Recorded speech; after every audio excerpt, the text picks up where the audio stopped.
Quisiera que hablemos ahora, Alejandro, de tres momentos en tu vida ligados a tu trabajo, pero sobre todo tres momentos en tu vida. El primero de ellos,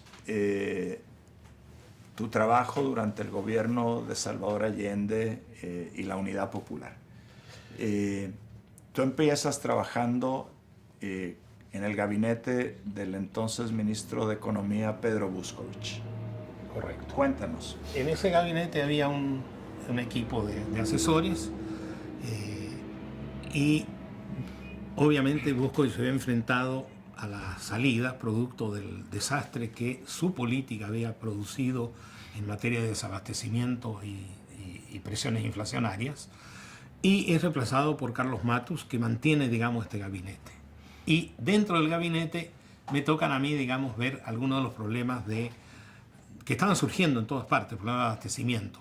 Entre otros, digamos, estaba mirando lo que estaba pasando con el trigo, y que era evidente que había un 10% más de disponibilidad de trigo y no había pan. Entonces era evidente que la magnitud del mercado negro era tal que era imposible imponerse por la vía puramente policial u otra a este asunto. Y entonces el gobierno decide, en medio ya, digamos, creo ahí a gabinetes militares, decide agarrar el tema del abastecimiento como un tema en sí mismo y nombra al general Bachelet como responsable del abastecimiento después de un debate entre partidos muy complejo. El general Bachelet, padre de la actual presidenta, exactamente, y entonces era un general de la Fuerza Aérea, tenía experiencias en las cosas administrativas y de ese tipo, y entonces le dan el cargo. Él viene con su equipo, viene el capitán Vergara, que era un economista respetado y un buen piloto de guerra, en fin, o sea, tiene un equipo de gente, él, y un equipo de civiles que están formados por su cuñado, que después fue un importante funcionario del BID, y por mí, que yo era encargado del abastecimiento y del acceso, digamos, del acceso, por decirlo, o de la distribución, y Máximo Ojeda era encargado de recibir, asegurarse que las empresas estatizadas de distribución estuvieran debidamente controladas. Y efectivamente ese control quedó superado por los debates políticos sobre si había abastecimiento directo o si se iba a usar, digamos, la red comercial como fuente de distribución de alimentos. Y de hecho, digamos, el Partido Comunista era partidario de mantener la red comercial de pequeños comerciantes, y los otros partidos decían que no, que había ir al abastecimiento directo, y entonces tenía que salir en camiones. Y yo tenía un equipo, dos asesores muy generosos, bueno, que manejaban computador, que tenía los cuadros, digamos, establecidos de cuánto debe caer en cada una de las poblaciones, y no sacabas nada porque si tú sabías que había una disponibilidad X de pollos, por decir algo, y tenías 20 locales, resulta que no tenías los pollos, sino que a ese lugar había llegado un camión que repartió, digamos, desde otra consigna política los pollos que logró. Entonces, el caos en el abastecimiento llegó a un nivel verdaderamente extremo, al extremo que hubo una decisión política de racionamiento. Recuerdo cuando en Brasil estaban empezando el programa Hambre Cero, Sí. que tú aconsejaste al entonces ministro especial de Hambre Cero, José Graciano Silva, actual director general de la FAO, decir: no te salgas del mercado. Esto por tu experiencia en la Unidad Popular. Exactamente, porque esas cosas es muy bueno, digamos, que quien esté haciendo teoría tenga tiempo de funcionario público para darse cuenta qué significa estar metido en el sistema de decisiones inmediatas de corto plazo y otras que difícilmente, digamos, no tienen consecuencias que las trasciendan. Entonces, lo que tú cuentas no fue con Brasil, además de que fue en el caso de Brasil, en una conferencia todavía antes de que surgiera el FOME Cero, cuando Graciano todavía estaba en la universidad, pero nos tocó como misión, ya después del golpe, FAO tiene una misión, apenas gana, digamos, ganan en Honduras, en Nicaragua, los sandinistas, era un equipo de asesores de la FAO para el asunto de la distribución. Y lo impresionante era que yo era un gallo del grupo, paradójicamente los que éramos más de izquierda por nuestra formación ideológica, éramos lo más recalcitrantes de que respetaran, digamos, el mercado hasta que no pudieran dominarlo. O sea, mientras tú no tienes, digamos, capacidad de actuar sobre el mercado, es mejor que respetes su dinámica. Y te muevas precisamente en aquellos márgenes que tienes, digamos, poder político suficiente para alterar su orientación perversa, que normalmente es la que tú no deseas, pero que se da a pesar tuyo y por encima de tu poder.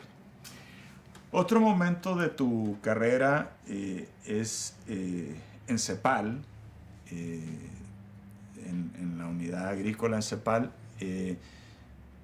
Te vinculas a Fernando Fansilver y todo este esfuerzo que se hace a fines de los años 80 por construir una respuesta desde América Latina al consenso de Washington. Háblanos de ese momento. Claro, yo creo que ahí, bueno, Fernando Fansilver juega, digamos, un papel que tiene una muere, digamos, muy prematuramente y está reconocido con una de las salas de juntas que está ahí.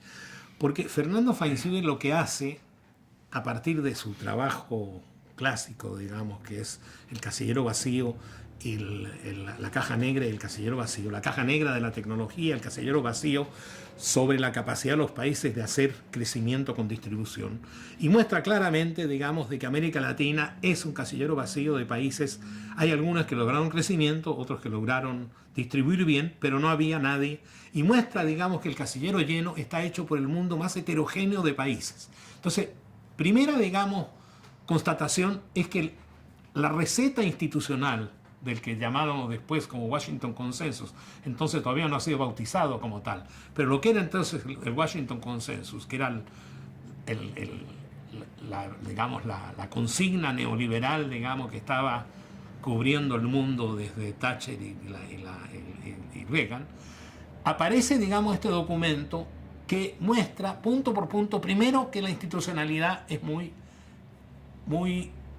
específica de los países. Son construcciones que los países hacen a partir de su propia idiosincrasia, pero que a partir de estas discusiones consiguen 11 o 12 condiciones, que es la que explican la emergencia de estos llamados GAICs, o sea, países de industrialización tardía, porque estamos hablando de los que en los 70 empiezan a despegarse, de industrialización tardía, que sin embargo pudieron distribuir bien y crecieron. Y entonces toma casos y muestra, digamos, todos estos atributos, mostrando exactamente de que es en esa línea, con el eje, yo diría, de política industrial, en torno a la cual las dinámicas de estos países se construyeron y permitieron entregar lo que entregaron.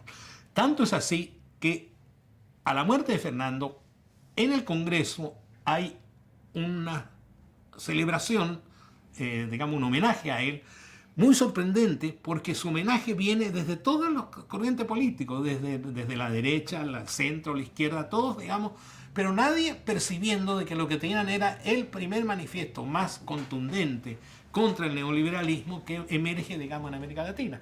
Y en CEPAL se fue perdiendo relativamente al principio, solo creo que en los últimos años, ahora que la desigualdad toma, digamos, peso, ha sido rescatado parte. Pero en nuestro caso, digamos, cuando empezamos a ver el asunto de desarrollo territorial rural, uno de los pilares era esta idea de transformación productiva con equidad. Es el pilar donde se construyó el asunto.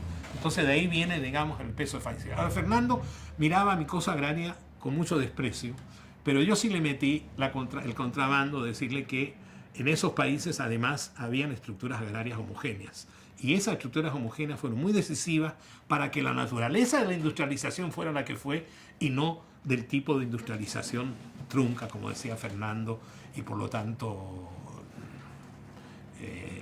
tenía otro término, no trunca, sino falsa o sí, espuria de América Latina. Finalmente, Alejandro, tú en Rimis te encuentras con Manuel Chiriboga, a quien ya conocías, pero ustedes dos hacen una pareja extraordinaria en esta organización y tremendamente fructífera. Cuéntanos de tu relación con Manuel. Mira, yo a Manuel lo conocí, no quiero decir las fechas, porque además él tenía por lo menos 10 años menos que yo o algo así. Pero lo conocí cuando en uno de mis viajes a Chile de México me tocaba, era una reunión de agraristas que fue muy famosa porque se reunieron todos los viejos agraristas de América Latina y otros que ya no lo son. Y él hizo una presentación en el estilo de él, lento, muy... Y me tocó comentarla. Y entonces era el contraste entre una presentación analítica y una presentación de un tipo arrebatado, digamos, por qué sé yo. Y bueno, no te diré que no se hizo mucha amistad, pero por lo menos tuvimos una larga conversación y un cierto respeto por nosotros. Ahora, cuando se dio la posibilidad de que él se incorporara, bueno, yo me alegré mucho, primero porque lo había leído mucho, en segundo lugar de las cosas que leí, había muchas cosas que hemos compartido, o sea, que él ha citado trabajos míos, he citado trabajos de él, y por lo tanto me parecía un alma gemela y más que complementaria de debate también, porque él que era bueno, pero bueno, o sea, cuando los tocaba calificar a los alumnos, él tenía que recambiar las calificaciones mías porque las encontraba demasiado crueles con los alumnos y éramos coprofesores del mismo. Pero sí me acuerdo que la discusión al final que se integró en ese trabajo que escribimos juntos era esta visión de él que estaba más cargada, esto es una exageración, al small is beautiful y yo al big is powerful, digamos, ese es el tipo de comunión que teníamos.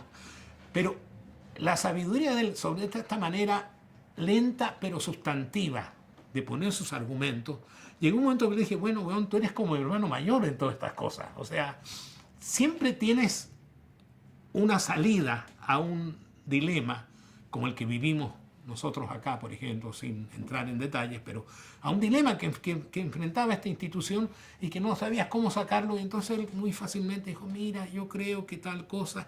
Y ahí se vio la salida, un poco forzada, pero se vio la salida al problema que estaba enfrentando la organización por un análisis, yo diría, más profundo de la institución y de las personalidades de la gente. Y por eso, digamos, cuando él escribe su último, lo que él llama su última nota, yo digo, mira, yo parto por lo menos para conversar con él. Y fue muy afortunado haber llegado por dos razones. Primero, porque pude estar solo con él antes que llegara la avalancha de gente, digamos. Y lo hice reír, lo cual, digamos, no es raro en mí, digamos, haberlo hecho reír porque no le tomo el pelo y se río. Y entonces yo salí. ¿Cómo salí? Perdona que cuente el detalle, pero Amarilis, muy consciente de que yo no había almorzado y venía recién llegado, manda a alguien para que me lleve a almorzar. Al regreso, ya la sala de espera se llenó de gente. Y en ese momento, el hospital se llenó de gente, y entonces no pude ir porque Manuel pidió que yo fuera antes de que lo trasladaran a la última revisión. Pidió que fuera entonces, aunque sea a verlo nomás ya cuando estaba dormido y de ahí ya no lo vi más. Pero él con su familia, pero sobre todo como persona, dije, mira, Manuel, tú eres mi hermano mayor, bueno, o sea, en materia, digamos, de sociabilidad, de relación con terceros, él no metía la pata, o sea, tú notabas que quiénes eran sus enemigos, porque hasta sus enemigos, digamos, le debe haber costado trabajo reconocerse como enemigos, porque él fue un crítico permanente y sistemático del gobierno de Correa, y sin embargo su estilo de crítica siempre parecía más bien una cosa como constructiva en una tendencia general del país, y en ese sentido tenía una madurez desconcertante. Gracias.